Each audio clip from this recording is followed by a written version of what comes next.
இந்த வீடியோ வந்து நான் ரொம்பவே வருத்தப்பட்டு போடுற வீடியோ. என்டையர் வீடியோ பார்க்காம கமெண்ட் பண்ணாதீங்க. இந்த உலகத்திலேயே கணவனால் கைவிடப்பட்ட பெண், கணவனை இழந்த பெண், ஒரு சூழ்நிலையால் விவாகரத்து செஞ்ச பெண்ணை வசைப்பாடாத நாக்கும் வசைப்பாடாத மனுஷர்களும் என்டையர் வேர்ல்ட்லேயே இல்லை. அவளுக்கு ஒரு ஒழுக்கமின்மை இல்லாத பட்டத்தை கொடுத்துடணும்.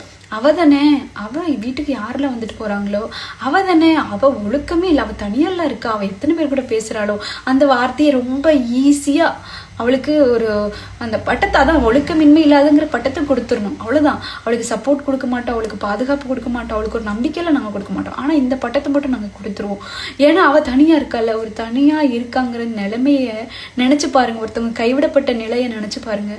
அதாவது ஒரு ஒரு ஒரு கூட்டத்துல ஒரு கணவன் மனைவியை போகும்போது அந்த பெண் அதை பார்க்கும்போது எனக்கு மட்டும் ஏன் நானும் இப்படி தானே வாழணும்னு ஆசைப்பட்டேன், எனக்கு மட்டும் ஏன் இப்படி நடந்துச்சு. அவள் சொல்லலாம், அவள் வந்து நான் ரொம்ப வந்து தைரியமாக இருக்கேன், நான் ரொம்ப வலிமையாக இருக்கேன். அவள் மனசுக்குள்ளே அவள் ரொம்ப உடஞ்சி போயிருப்பா. எனக்கு மட்டும் ஏன் இந்த கேள்வி எல்லாரையும் உடைக்கும். எனக்கு மட்டும் ஏன், அவங்க சந்தோஷமாக இருக்கும்போது எனக்கு மட்டும் ஏன் அப்படிங்கிற ஒரு சுச்சுவேஷனில் அந்த பொண்ணு பார்த்து நீங்கள் 1000 கேள்வி அந்த மாதிரி கேட்கும்போது அவள் எவ்வளோ உடஞ்சி போவா. அவளுக்கு ஏன் அந்த கேள்வி. நான் இன்னொன்று பெண்களுக்கும் நான் என்ன சொல்கிறேன் அப்படின்னா, நீங்கள் நீங்கள் கைவிடப்பட்ட நிலையில் ரெண்டாவதாக ஒருத்தரை தேர்ந்தெடுக்கனா 200% ஷுவராக இருந்தால் மட்டும் அந்த மனுஷனை பற்றி நீங்கள் 200% ஷுவராக இருந்தால் மட்டும் அந்த லைஃப்பில் நீங்கள் கால் எடுத்து வைங்க. ஏன்னா அது உங்கள் என்டையர் லைஃபையுமே சேஞ்ச் பண்ணும். நீங்கள் தனியாக இருந்தால் கூட நல்லா இருந்துப்பீங்க. ஆனால் அந்த மனுஷனை நீங்கள் ஒரு கெட்ட மனுஷனை நீங்கள் தேர்ந்தெடுத்து போகும்போது அவனே சொல்லுவான், அவள் எத்தனை பேர்கிட்ட பேசினான்னு உங்களுக்கு தெரியாது, அதே போல தான் நானும் பேசினேன் அப்படின்னு சொல்கிறதுக்கும் வாய்ப்புண்டு.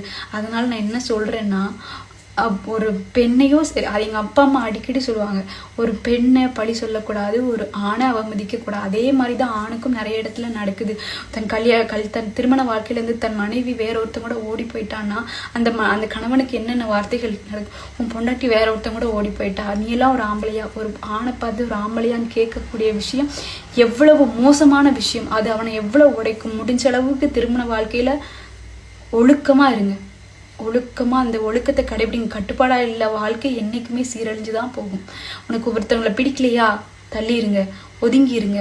ஆனா ஒழுக்கமான வாழ்க்கையை வாழுங்க. இது நல்லவர்களுக்காக மட்டும்தான். சில சீர்கேட்டவங்களும் இருக்காங்க, சில கழுசடைகளும் இருக்காங்க. அவங்களுக்கான வீடியோ இது கிடையாது.